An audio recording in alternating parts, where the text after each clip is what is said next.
கர்த்தருக்கு சகல மகிமையும் கனமும் உண்டாவதாக. உங்களோடு கூட சேர்ந்து இன்றைக்கு ஆராதிப்பேன் என்று ஒரு ஐயம் இருந்தது. ஆனால் அது நேற்றைய தினத்திலே ஊர்ஜிதமானது. இந்த கோயம்புத்தூர் சபைக்கும் எனக்கும் ரேடியன்ஸ் வாயிலாக பல வருஷங்களாக ஒரு நெருங்கிய இணைப்பு இருந்து வருகிறது. முதலாவது இங்கே ஜேம்ஸ் நாயகம் என்ற ஒரு சகோதரன் இருந்தார். அவருடைய மகன் நான் படிக்கிற காலத்தில் அங்கே ஒரு மெஸ் இன்சார்ஜாக இருந்தார். அந்த காலத்திலிருந்தே இந்த சபைக்கும் எனக்கும் உறவு தொடர்கிறது. கர்த்தர் தாமே இந்த உறவை ஆசீர்வதிப்பாராக. பிரியமானவர்களே, இந்த வேளையில உங்களோடு கூட நான் என்ன சிந்திக்கலாம் என்று யோசித்துக் கொண்டிருந்த வேளையில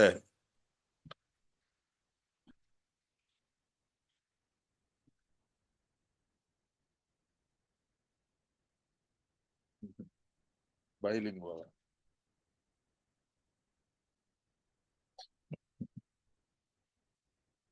Brother wants me to make it bilingual so that it may not be exclusively in Tamil for the sake of those who can't follow me. Well, I am worried about the time. But anyway, the Lord is great. So,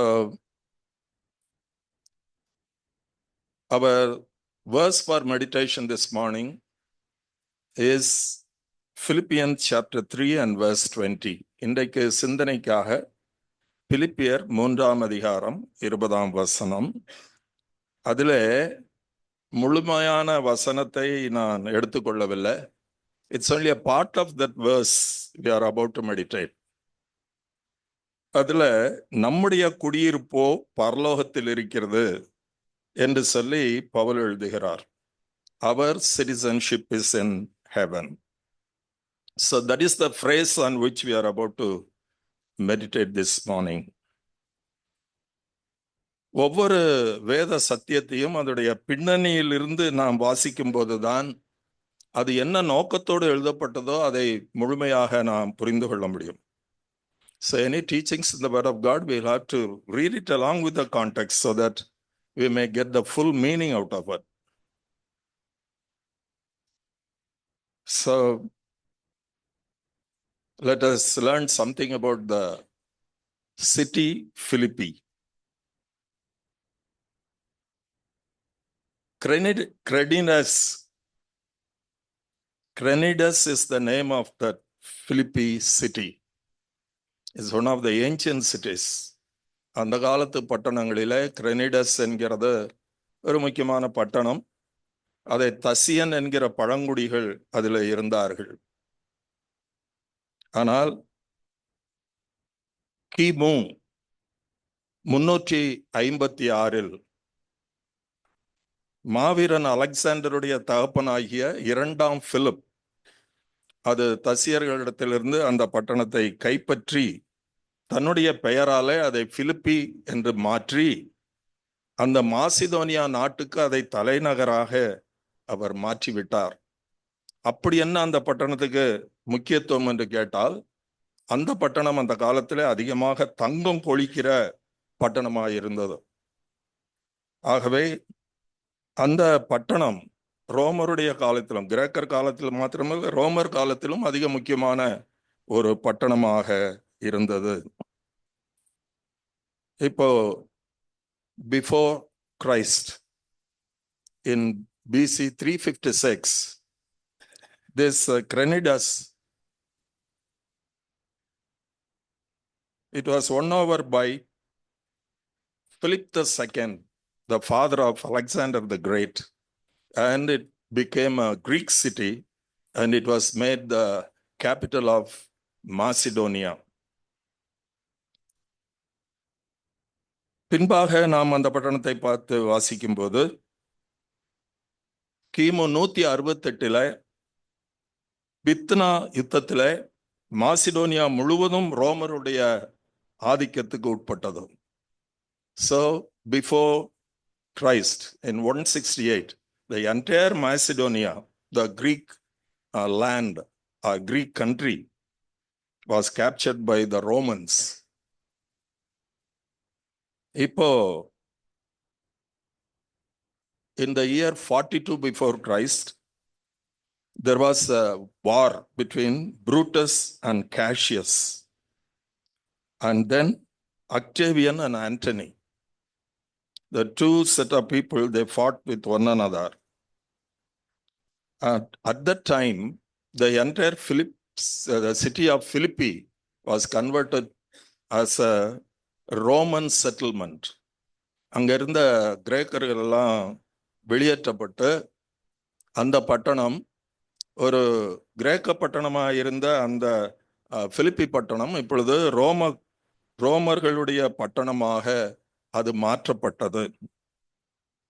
அதுக்கப்புறம் கிமு 31 Antony Cleopatra என்கிற இணைக்கும் Octavian என்கிற ரோம தளபதிக்கும் உண்டான ஆக்டியம் வாரில் அந்த Octavian என்பவர் ஆண்டனி கிளியோபாட்ரா இணையை தோற்கடித்து அவர் என்ன பண்ணார்னா தன்னை ரோம சக்கரவர்த்தியாக சீசராக முடிசூட்டி கொண்டார். அவர் சீசராக முடிசூட்டின போது என்ன பண்ணார்னா தனக்கு இதுவரை நண்பராயிருந்து இப்பொழுது எதிராளியாக மாறின அந்த மார்க் ஆண்டனியுடைய ஆதரவாளர்கள் அனைவரையும் இவங்கெல்லாம் இங்கே இருக்கக்கூடாதுன்னு சொல்லி அவங்களெல்லாம் கொண்டு போய் இந்த பிலிப்பி பட்டணத்திலே அவர்களை குடியேற்றினார். அவங்களுடைய ஆதரவும் வேணும், ஆனா அவங்க உள்ளேயும் இருக்கக்கூடாது என்று சொல்லி அவர்களை கொண்டு போய் அங்கே குடியேற்றினதுனால ரோமருடைய ஆட்சி முறைகள் முழுவதுமாக பிலிப்பி பட்டணத்தில் செயல்படுத்தப்பட்டது. ஆகையினால அது கிரேக்க பட்டணம் என்கிற அந்த வாசனையை இழந்து போனது. So since BC 31, this Philippi became a Roman settlement because Octavian or Augustus Caesar, Octavian renamed him as Augustus Caesar. He transferred all the people who are supporters of Mark Antony and he resettled them in the city of Philippi. And that is how Philippi became a small Rome with all the privileges of Roman citizens. Though they are far from Rome, they enjoyed all the privileges equivalent to the people of Rome.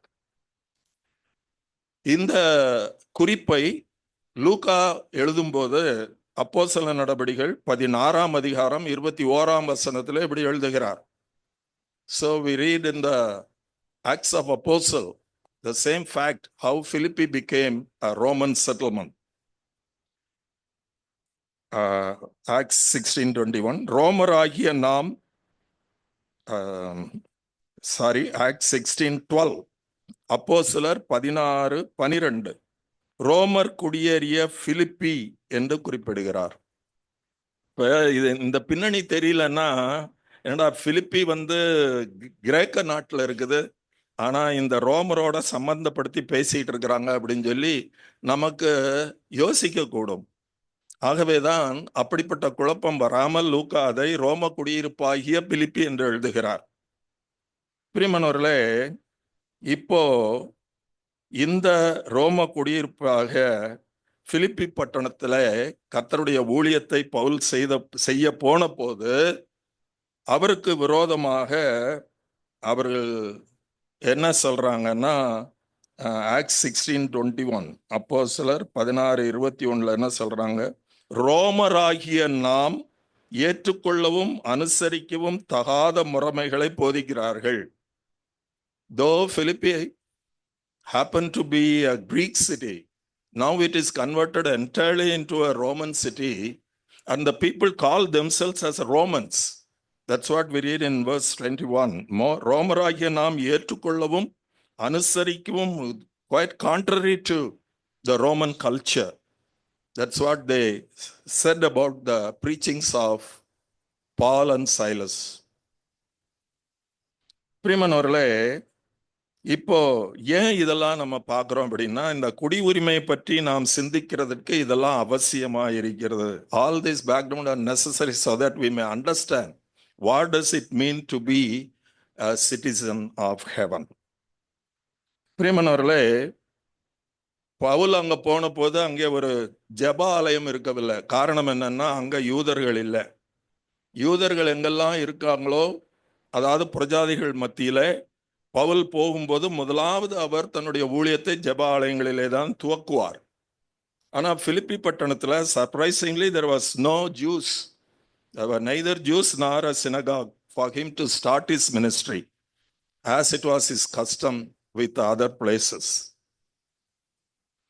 இப்போ அவரு அங்க போன போது என்ன நடந்ததுன்னு சொல்லி அப்போஸ்தல நடபடிகள்ல நான் வாசித்திருக்கோம். அதனால நான் அதை டீட்டெயில்டா சொல்ல விரும்பவில்லை, நமக்கு நேரமும் அதிகமா இல்லை. இப்போ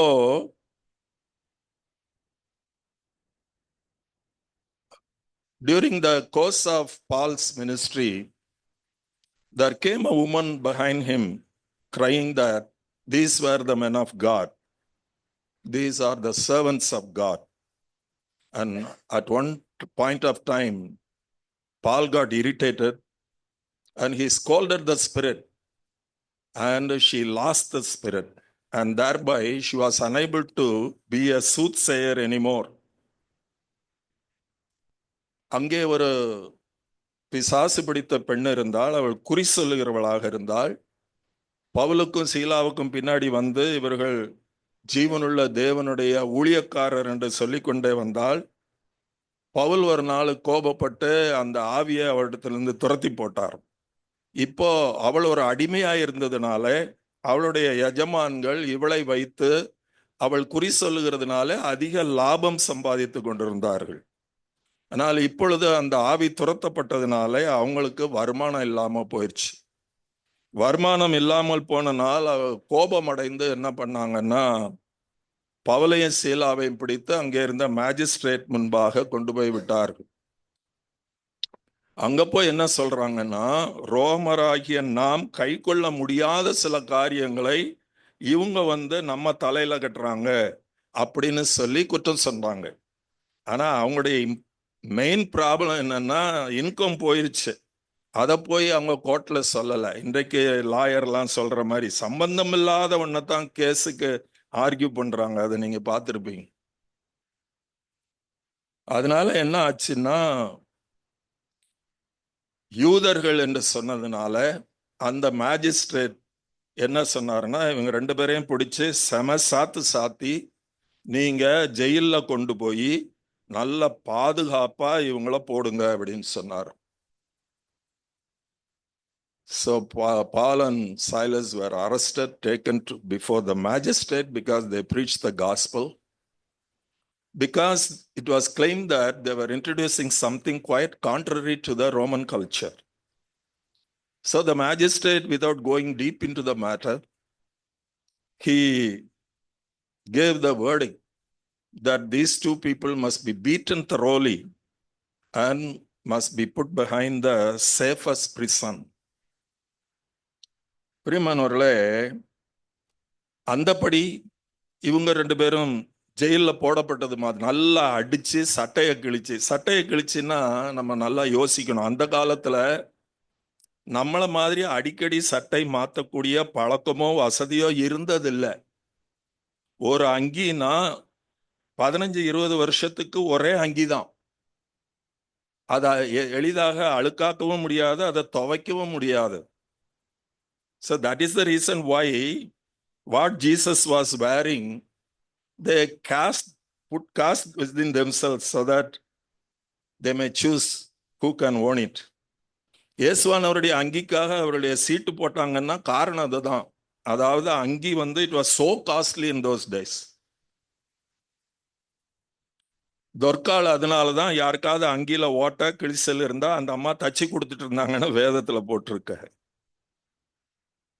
அப்போ அங்கேயே கிழிச்சிட்டாங்க அப்படின்னா அப்படி கிழிச்சு அங்கேயோட தான் பல வருஷம் இருக்கணும். It is not so easy to change it.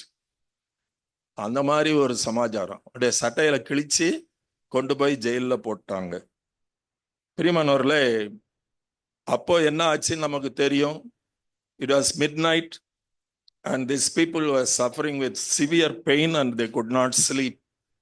Then they decided to praise God for the sufferings it was inflicted on them without any just cause.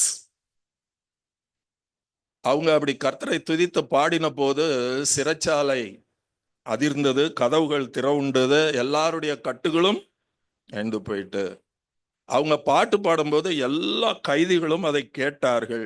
They were so mesmerized.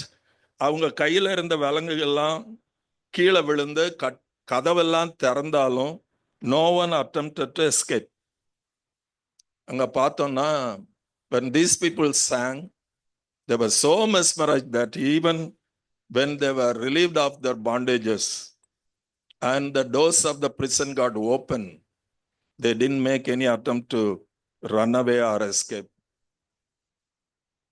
அப்போ அந்த சிறைச்சாலை தலைவன் அதை பார்த்த போது, இதெல்லாம் சிறைச்சாலையெல்லாம் உடஞ்சி கிடக்குது, கதவெல்லாம் திறந்து கிடக்குதுன்னு பார்த்தோன்னா he attempted suicide. அப்போ பவுல் என்ன சொல்றாரு, உன்னை நீ குத்திக்காத, உனக்கு ஒன்றும் காயப்படுத்திக்காத, நாங்க யாருமே போல, we are all here என்று சொன்னார். அதனால அந்த சிறைச்சாலை தலைவன் என்ன பண்ணா, கர்த்தரை ஏற்றுக்கொண்டான். அவனும் அவன் வீட்டாரும் கர்த்தரை ஏற்றுக்கொண்டு அந்த இரவிலே ஞானஸ்நானம் பெற்றார்கள்.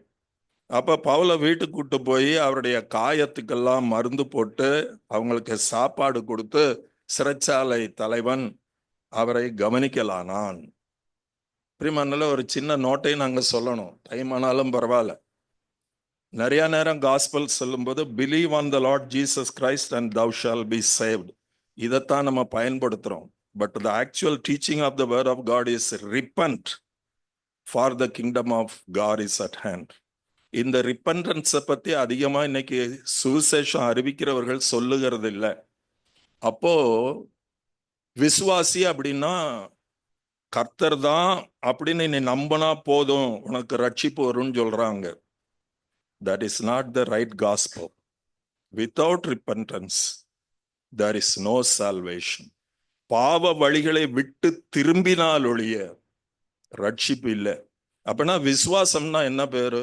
விசுவாசம்னா leaving something, cleaving something is called faith. If you have to cling on to something, you will have to leave entirely what you are holding. பாவ வழிகளை விட்டு விடாவிட்டால் அவனுக்கு ரட்சிப்பு இல்லை. ஆகவே விசுவாசத்தினுடைய அவுட்கம் எப்படியா இருக்கணும்னா, விசுவாசம்னா உங்களுக்கு நல்லாவே தெரியும். யாக்கோபு என்ன சொல்றாரு, கிரியை இல்லாத விசுவாசம் செத்தது. That is not faith at all. If you have faith, it must be obviously seen in outward action. So faith is action oriented. What is the action? If we really believe that he is the salvation, we repent from our old ways. We must run away from our old ways. Otherwise we are not saved. இங்கே இவர் என்ன பண்றாரு பாருங்க, இந்த jail அதிகாரி இவங்களை வீட்டுக்கு கூட்டிட்டு போறாரு, காயங்களை கருவுறாரு, சாப்பாடு போடுறாரு. அவங்க வெறுக்கிற அந்த கல்ச்சரை அவர் அடாப்ட் பண்ணி பேப்டிசம் எடுக்கிறாரு. இப்ப நாளைக்கு அவரை பத்திய செய்தி போச்சுன்னா அந்த ரோமன் கவர்மெண்ட் அந்த சிறைச்சாலை தலைவனை என்ன பண்ணுவாங்க? He may be even hanged for the treason. பிரியமானவர்களே, அதுதான் விசுவாசம். I am no more the old person. I am absolutely different. What come, let come what may. எது வந்தாலும் வரட்டும், எனக்கு வேலை போனாலும் பரவாயில்ல, என்ன தூக்கு போட்டாலும் பரவாயில்ல. அப்படிப்பட்ட விசுவாசம் அந்த சிறை அதிகாரிக்கு இருந்ததுன்னு வேதம் சொல்லும் போது நம்ம சொல்றோம், அவர் தான் ரட்சகரன், நம்பு போதும் நீ ரட்சிக்கப்படுவேன்னு. இப்படி நம்புறதுனால ஒருத்தனும் ரட்சிக்கப்பட போறதில்ல. மனம் திரும்புதல் இல்லாமல் பாவ மன்னிப்பு உண்டாகாது என்பதை விசுவாசிகள் அறிந்திருக்க வேண்டும், குறிப்பாக சுவிசேஷம் சொல்லும் போது. பிரியமானவர்களே, இப்போ அடுத்த நாள் ஆனோன்னா மேஜிஸ்ட்ரேட்ஸ் என்ன சொன்னாங்க, அவங்கள அனுப்பி விட்டுருங்க, போதும், ராத்திரி முழுசும் ஜெயில இருந்தது போதும், அவங்கள அனுப்பி விட்டுருங்க அப்படின்னு சொன்னாங்க. அப்ப பவுல் சொல்றாரு, it is not that easy. காரணம் தெரியுமா? we are Roman citizens. நானும் சீலாவும் நாங்கள் ரோம குடிமக்கள். ரோம குடிமக்களை முகாந்திரமின்றி அல்லது சரியான விசாரணையின்றி தண்டிக்க ஒருவருக்கும் அதிகாரம் இல்லை. அப்ப கொஞ்சம் ஹிஸ்டரி நம்ம வாசிக்கணும். அதாவது இன்றைக்கு இருக்கிற கோர்ட்டு, இன்றைக்கு இருக்கிற சட்டங்கள், இது எல்லாத்தையும் தோற்றுவித்தவர்கள் ரோமர்கள். ரோமருடைய ஆட்சி காலத்திலே தான் அரசாங்கம் மக்களுக்கு நீதி செய்ய வேண்டுமானால் அதுக்கு சட்டம் இருக்கணும். இந்த சட்டத்துக்கு உட்பட்டு தான் நீதிபதிகள் தீர்ப்பு சொல்ல வேண்டும் என்றெல்லாம் வகுத்து கொடுத்தவர்கள் ரோமர்கள். அவங்களுடைய பிரின்சிபல் என்னன்னா, 1000 பேர் தப்பு செஞ்சுட்டு தப்பிச்சுக்கலாம் கோர்ட்ல, ஆனால் தப்பு செய்யாத ஒரு நிரபராதி என்ன செய்யக்கூடாது, தவறாக தண்டிக்கப்படக்கூடாது. That was the basic principle of Roman doctrine. ஆனா என்ன ஆச்சு அப்படின்னா, சரியாக விசாரிக்காமல் அவர் சொல்றார், நாங்க we are Roman citizen, but without proper inquiry you have meted out this judgment, so we will not go away, let justice rule அப்படின்னு சொன்னாங்க. இத கேள்விப்பட்டவன அந்த மேஜிஸ்ட்ரேட்ஸ் நடுங்கி போயிட்டாங்க. அவங்க ஓடி வந்து பவுல்ட்டையும் சீலாவட்டையும் மன்னிப்பு கேட்ட, ஐயா தயவுசெய்து நடந்தது நடந்து போச்சு, நீங்க கொஞ்சம் போங்க அப்படின்னு சொன்னாங்க. பிரியமானவர்களே, அப்ப அந்த ரோம குடியுரிமை என்பது அத்தனை முக்கியமானது. அந்த ஜட்ஜே வந்து மன்னிப்பு கேட்க அளவுக்கு ரோம குடியுரிமை என்பது அத்தனை முக்கியமானது. பிரியமானவர்களே, இப்போ அப்போஸ்தலர்ல இன்னும் ஒரு வசனம் வாசிக்கிறோம். அப்போஸ்தலர் 22ல 25 முதல் 29 வசனங்களை நீங்கள் வாசிப்பீர்கள். ஆனால் அப்போஸ்தலர் 22 25 முதல் 29 வாசித்தனா, அங்கே அந்த நூற்றுக்கு அதிபதி பவுல் ரோம குடிமகன் என்று அறிந்த போது அவரை கட்டுவித்ததுக்காக அதிகமாய் பயந்தான் என்று நான் வாசிக்கிறோம். So the centurion got terrified when he came to know that I bound some Roman citizen without knowing that he was a Roman citizen. பிரியமானவர்களே, இப்போ பரலோக குடியுரிமை என்று நாம் சொல்லும்போது நமக்கு இருக்கிற பூலோக குடியுரிமையை பற்றி நாம் கொஞ்சம் தெரிந்திருக்க வேண்டும். நம்ம எல்லாருக்கும் ஆதார் கார்டு இருக்கு. ஆதார் என்ன ஆதார்? அது ஆதார்னா என்ன? ஆதாரம். என்ன ஆதாரம் அது? கவர்மெண்ட்ல காசு தருவாங்கன்னா என்ன ஆதாரம்? ஐ ஆம் a citizen of India. அதுதான் இந்த ஆதார் கார்டு. சரியா? நம்ம எல்லாரும் பாஸ்போர்ட் இருக்குதோ இல்லையோ, நமக்கு என்ன இருக்கு? ஆதார் கார்டு இருக்கு. சின்ன பிள்ளைங்களுக்கு கூட ஆதார் கார்டு இருக்கு. They are citizen of this world. ஆனா வேதம் சொல்லுது, whatever card you may hold, whatever passport you may hold, whatever citizenship you may hold, you must know that you are a citizen of this world. இப்ப இந்த உலக குடியுரிமை என்பது எப்படிப்பட்டது என்று வாசித்தால், இந்த முழு உலகமும், who is the ruler of this world? Devil is the ruler of this world. Whatever we have outside, whether the police station or court or education institutions or the shop we approach for our wants, they are all of the devil. இப்ப படிக்க போறவங்க நல்லா புரிஞ்சுக்கணும். Whatever we study in this world is what the devil gives us. ஆனா அதுல நமக்கு சில காரியங்கள் தேவை, உயிர் வாழ்றதுக்கு சில காரியங்கள் தேவை. ஆனா அதை கையில அள்ளிட்டு வரும்போது, பிசாசு கொடுக்கறத அள்ளிட்டு வருகிறோம் என்கிற ஒரு பயம் அதுல இருக்கணும். ஆகையினால தேவைக்கு மிஞ்சி எதுவுமே உள்ள வரக்கூடாது. இது எப்படின்னா, நம்முடைய மாம்சம் நம் உயிர் வாழ்றதுக்கு அவசியம். நம்முடைய மாம்சத்துக்கு சோறு போடணும், அதை தூங்க வைக்கணும், அது கெட்டு போகாமல் பாதுகாக்கணும், உடுத்தணும். ஆனால் இதே மாம்சம் ஒரு அளவுக்கு மிஞ்சினால் நம்மை கர்த்தருக்கு சத்ருவாக மாற்றும். அதே மாதிரிதான் உலகம் நாம் உயிர் வாழ்வதற்கு அவசியம். ஆனால் உலகத்திலே நம்ம என்ன செய்யக்கூடாது? அன்பு செலுத்தலாகாது. இந்த உலகத்தை வீட்டுக்குள்ள கொண்டாந்து ரொப்ப கூடாது. அப்படி ரொப்பினால் தெய்வ பிரசன்னம் அங்கே இருக்காது. சகைவை போல கர்த்தருடைய பிரசன்னம் நம்ம வீட்டில தங்க வேண்டுமானால் அவருக்கு ஒவ்வாத உலக காரியங்கள் அப்புறப்படுத்தப்பட வேண்டும்.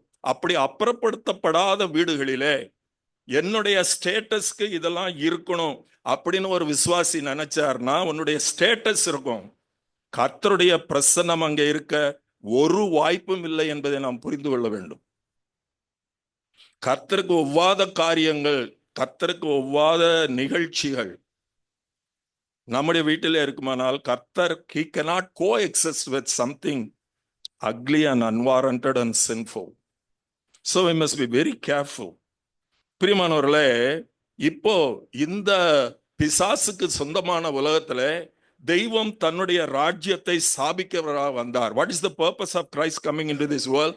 Only to establish the kingdom of God in the kingdom of the devil.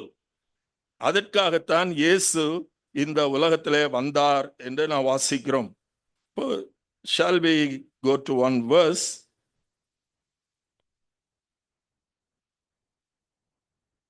Matthew 12 and 28. Matthew 12 and 28. நான் தேவனுடைய ஆவியினாலே பிசாசுகளை துரத்துகிறபடியால் தேவனுடைய ராஜ்யம் உங்களிடத்திலே வந்திருக்கிறதே. அப்ப கிறிஸ்துவானவர் இந்த உலகத்திலே வந்து பிசாசுகளை துரத்தப்பட்ட இடங்களை, மனித உள்ளங்களை தன்னுடைய ராஜ்யமாக ஸ்தாபிக்கிறவராக வந்தார். அப்போ Jesus came into the world to cast away a devil, and whatever he was possessing, he declared that to be the kingdom of God, whether it is soul or place or what, some authority or whatever it is. பிரியமானவர்களே, நாமும் கூட கர்த்தராகிய இயேசு கிறிஸ்துவினாலே உலகத்தினுடைய குடியுரிமையிலிருந்து பிடுங்கப்பட்டு கிறிஸ்துவனுடைய ராஜ்யத்துக்குள் நாட்டப்பட்டவர்கள். Because of the coming of Christ and Christ's salvation given to us, we have been severed from the citizenship of this world and we have been enrolled into the kingdom of Christ. Where do we read it? In the book of Colossians, chapter 1 and verse 13. கொலோசியர் முதல் அதிகாரம் 13ஆம் வசனம். இருளின் அதிகாரத்தினின்று நம்மை விடுதலையாக்கி தம்முடைய அன்பின் குமாரனுடைய ராஜ்யத்துக்கு நம்மை உட்படுத்தினார் என்று நான் வாசிக்கிறோம். What does it mean? இருளின் அதிகாரத்திலிருந்து we have been liberated from the clutches, from the claim, from the citizenship of this world, and we have been replanted into the kingdom of God or kingdom of heaven. பிரியமானவர்களே, ஆகவே வேதம் சொல்லுது, you are no more citizens of the world, but we are citizens of heaven. That is what he was telling to the people in Philippi. அவங்களுக்கு நல்லாவே தெரியும். They know what does it mean to be a citizen of Roman and citizen of Greek, or citizen of this world or citizen of the heaven. Ave primanorle, so far about the citizenship of heaven. So the scripture says you are no more citizens of the world. Then what business we have here? That is the most important teaching in the world. Shall we read it? Will one of you please read it out for me? John 17:16. John 17:16.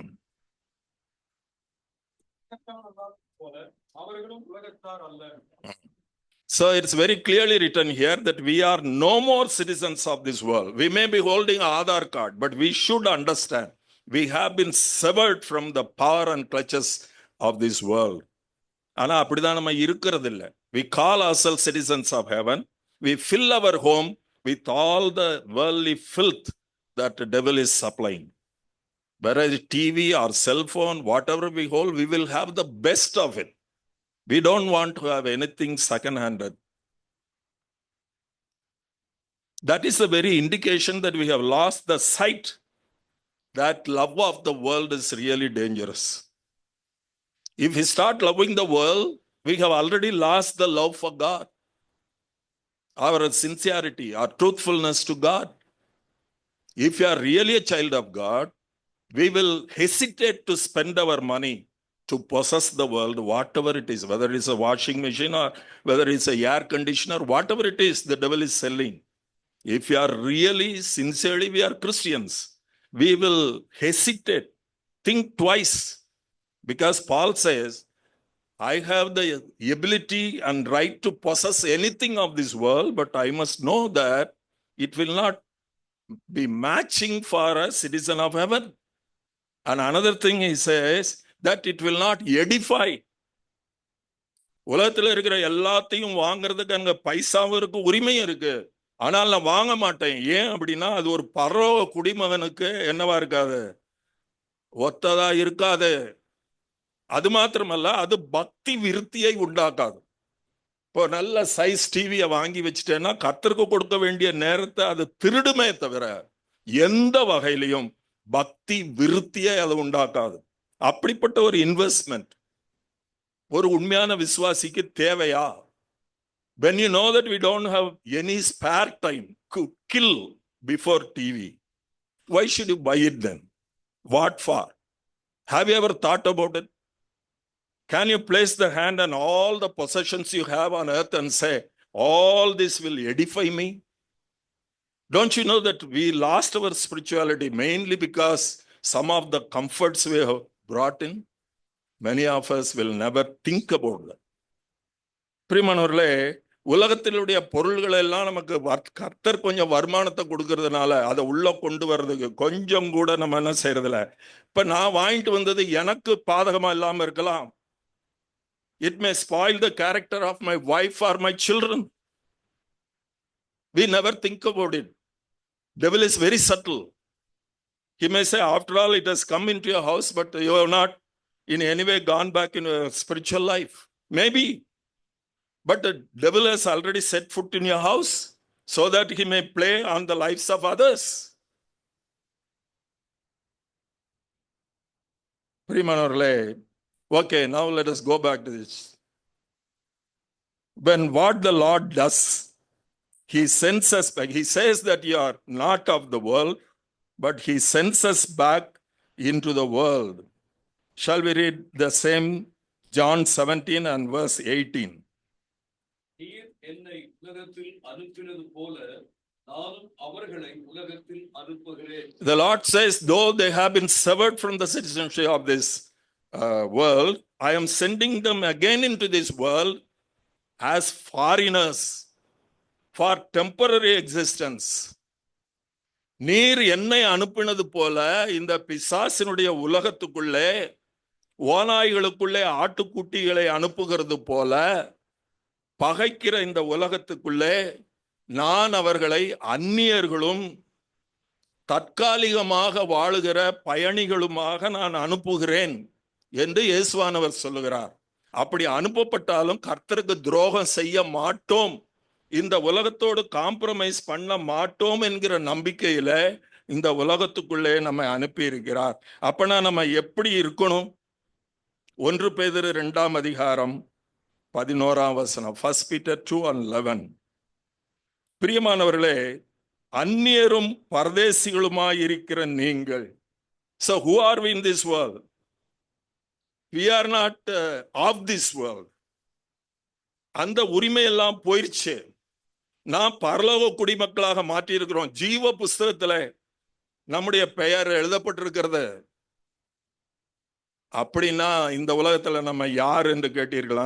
நாம் அந்நியர்கள், அந்நியர்னா foreigner, இந்த உலகத்துக்கு சம்பந்தம் இல்லாத ஆளு. பரதேசி அப்படின்னா பிச்சைக்காரன் அர்த்தமா?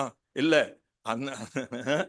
நான் தற்காலிகமாக ஒரு பயணியாக அனுப்பப்பட்டிருக்கிறேன். பிரியமானவர்களே, இந்த உணர்வோடு கூட விசுவாசிகள் வாழ ஆரம்பித்தால் அந்த பரலோக குடியுரிமை நமக்கு இருக்கிறதுனால பரலோகத்தையே இந்த உலகத்திலே நடப்பிக்க நம்மளால் முடியும், நடப்பிக்க முடியும். சரி, இப்ப ஒரு கேள்வி. I am a foreigner. I have come into the world. இப்போ எனக்கு பதிலா இங்க வந்த ஒரு யூரோப்பியனோ ஒரு ஆப்பிரிக்கனோ இன்னைக்கு ஸ்பீக்கரா வந்தால் வித்தியாசம் காண முடியுமா முடியாதா? முடியுமா முடியாதா? பார்த்த உடனே பளிச்சுன்னு தெரியும். அவர் எவ்வளவு வேஷம் போட்டாலும் ஈஸியா கண்டுபிடிச்சிடலாம். சரியா? ஒண்ணுமில்ல. ஒரு மலையாளத்திலேயே அதிகமா ஊறி போன சகோதரன் அவர் இங்கிலீஷ் பேசும்போது நமக்கு அவருடைய ப்ரொனன்சியேஷன்லாம் தெரியும். சகோதரன் எங்க இருந்து வந்திருக்கிறாரு? கேரளால இருந்து வந்திருக்கிறாரு அப்படின்னு சொல்ல. நான் ஜாயின்னு சொல்வேன், அவர் ஜோயின்னு சொல்வாரு.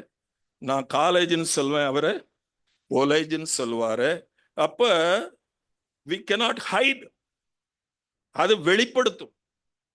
மெய்யாகவே நான் கர்த்தரால் தெரிந்து கொள்ளப்பட்டு பரலோகத்தனாக மாற்றப்பட்ட பரலோக குடிமகனாய் இருந்தால் நான் சமுதாயத்திலே போகும்போது என்னுடைய வீட்டிலும் வெளியிலும் என்னை பார்க்கிறவர்கள் என்னிலே ஒரு வெளிநாட்டு உறவை காண வேண்டும் அல்லது கிறிஸ்துவை காண வேண்டும்.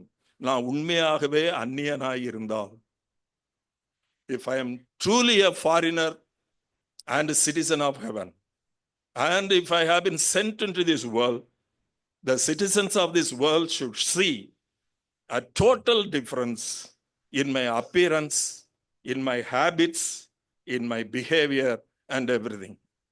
நான் போய் பரோட்டா கடையில சந்தோஷமா சாப்பிடுவேன். ஒரு வெள்ளைக்காரரை கூட்டு போனால் அவர் வயிறு கழட்டிக்கிட்டோன்னு ரொம்ப பயப்படுவார். அந்த சால்னாவை பார்த்த உடனே அவருக்கு நடுக்கம் வரும். பிரியமானவர்களே, அது போல நான் படிக்க போகும்போது என்னுடைய படிக்கிறவர்கள் நான் இந்த உலகத்தான் அல்ல என்பதை அறிந்தார்களானால் என்னை பகைப்பார்கள்.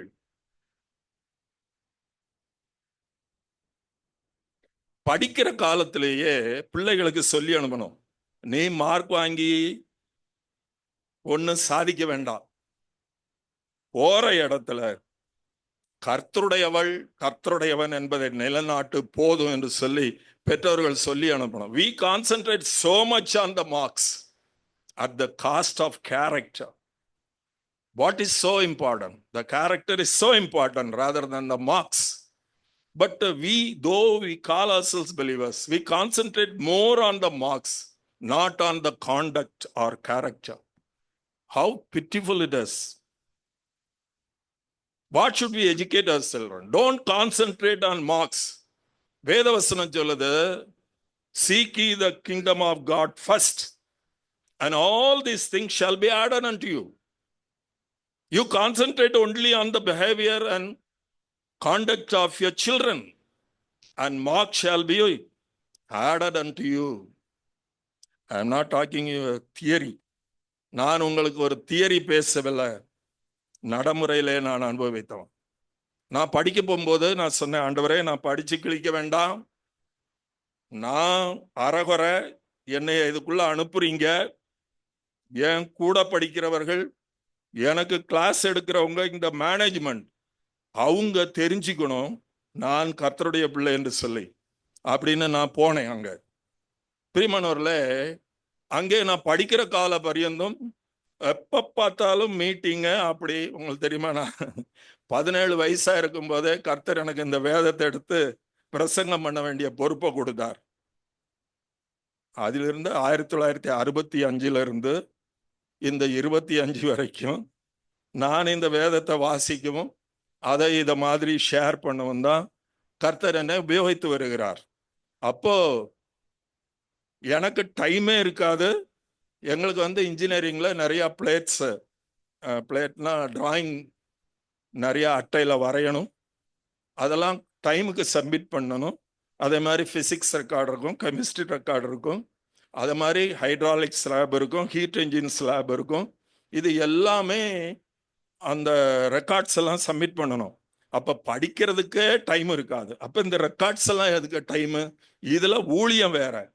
அப்ப ஞாயிற்றுக்கிழமை எல்லாம் போனால் நான் காலையில போயிட்டு எங்க காலேஜுக்கு திரும்பி போறதுக்கு வண்டி கிடையாது. ஒரு 17 கிலோமீட்டர் நடக்கணும். இப்போ பாக்கெட்ல நிறைய பட்டாணி கடலையை போட்டுட்டு அதை அப்படி சாப்பிட்டுக்கிட்டு இந்த 17 kilometre every Sunday to walk back. அப்ப டைமே கிடையாது. அப்ப ரிசல்ட் வரும்போது எனக்கு ஆண்டவரே எல்லாத்துலயும் சாட்சியா இருக்கணும்னு யோசித்தேன். இப்ப நான் உம்முடைய மகத்துவமான நாமத்துக்கு நீர் என்ன செய்வீர் அப்படின்னு சொன்னேன். அப்புறமா ரிசல்ட் வந்த போது நான் அதிர்ந்து போனேன். ரேங்க் பிளேஸ்மெண்ட்ல என் பேர் இருந்தது. தப்பா டைப் பண்ணிட்டாங்களா? இல்ல பிரியமானவர்களே, வேதம் சொல்லுது. என்ன சொல்லுது? Seek ye the kingdom of God first, and all these things shall be added unto you. Added unto you. ஆகையினாலே பிள்ளைகளுக்கு நாம் அதை சொல்லி அனுப்ப வேண்டும். இப்ப நாம் வெளிநாட்டார். So let us think through. இப்ப வெளிநாட்டார் வந்தால் முதலாவது the way he speaks will be different. உண்டா இல்லையா? So if we claim to be the citizen of heaven, the way we talk must change. That must betray that we are no more of the world. On the other side, it must betray that we speak like a heavenly citizen. Heavenly citizen. How wonderful it is. அப்புறம் the way we conduct ourselves will be totally different.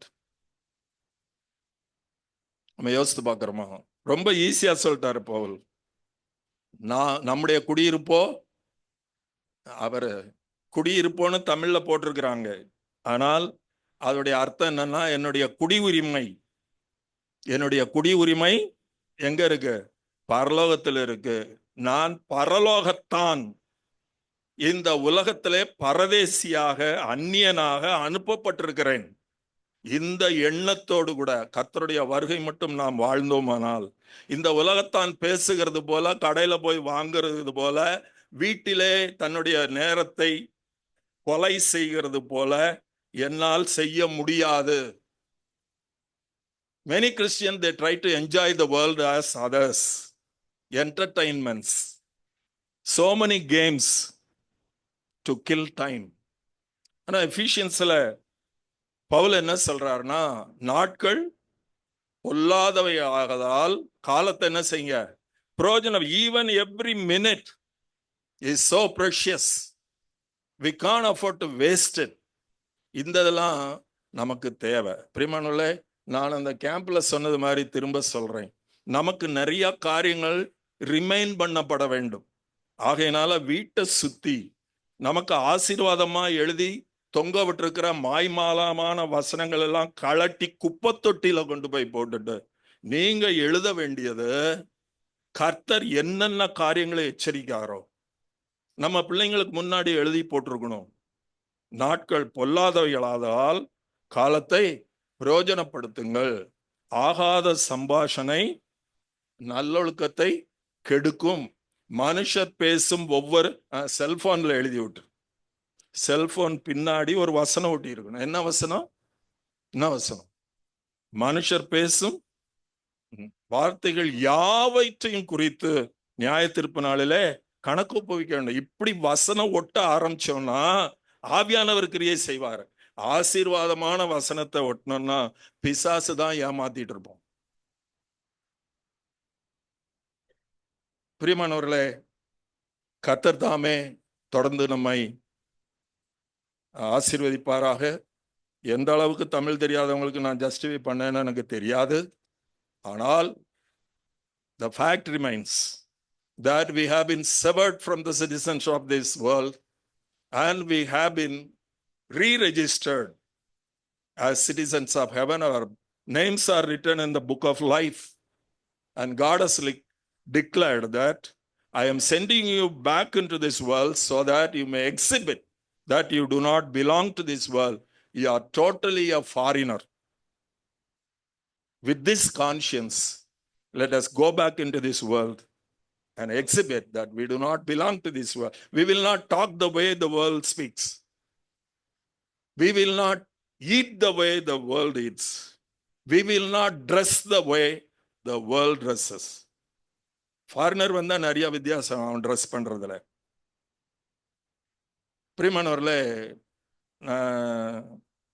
நான் திருச்சிக்கு போன போது செக்கோஸ்லோவேக்கியன் கொலாபரேஷன்ல தான் BHEL உருவாச்சு. அப்ப நிறைய நார்வேஜர்ஸ் இருந்தாங்க. அவங்களுக்கு இந்த வெயில் கொஞ்சம் கூட ஒத்துக்காது.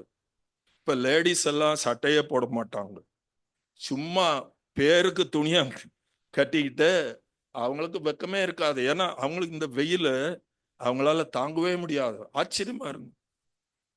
நமக்கெல்லாம் செய்ய துணியாது, பார்க்க கூட துணிப்பு வராது. இது எதுக்காக சொல்றேன்னு தெரியுமா? Whether they dress or eat or behave, that will be totally different. Totally different. அதுக்காக நான் கம்மியா ட்ரெஸ் போடுறேன்னு சொல்றேன்னு don't read in between lines. Don't get misguided.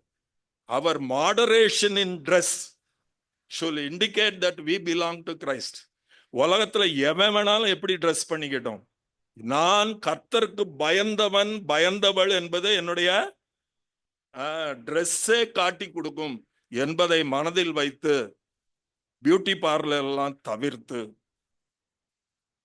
கண்டதையும் செய்யறதெல்லாம் ஒழித்து உலகத்தாரிடத்திலிருந்து கற்றுக்கொள்ளாமல் உலகத்தாராய் இருக்கிற சிலரை கர்த்தருக்குள் திருப்ப கர்த்தர் நமக்கு உதவி செய்வாராக. அவருடைய பரிசுத்த நாமம் என்றும் என்றும் சதா காலங்களிலும் மகிமைப்படுவதாக.